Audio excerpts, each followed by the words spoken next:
Ed. Yeah, thanks. Go ahead.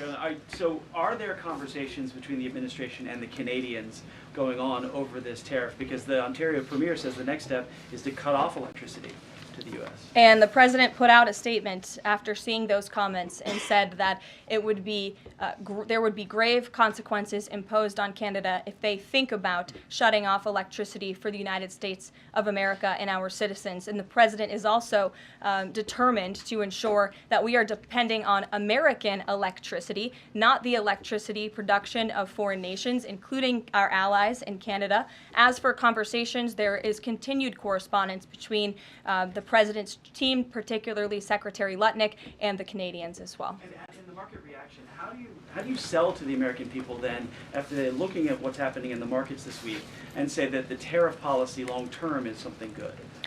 Well, just think about what the tariff policy long-term will do for our country.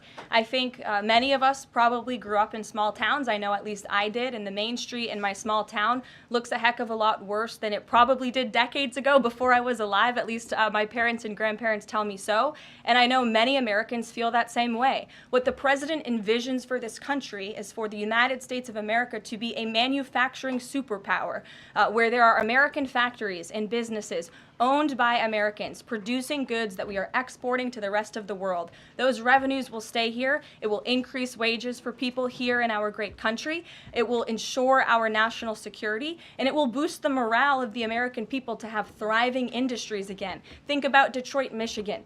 Think about North Carolina, as I mentioned, that used to have a thriving furniture industry that no longer exists because of the globalist trade policies of previous and past administrations. And the American people gave the president a tremendous opportunity to restore American greatness and restore our manufacturing dominance, and he's intent on doing just that.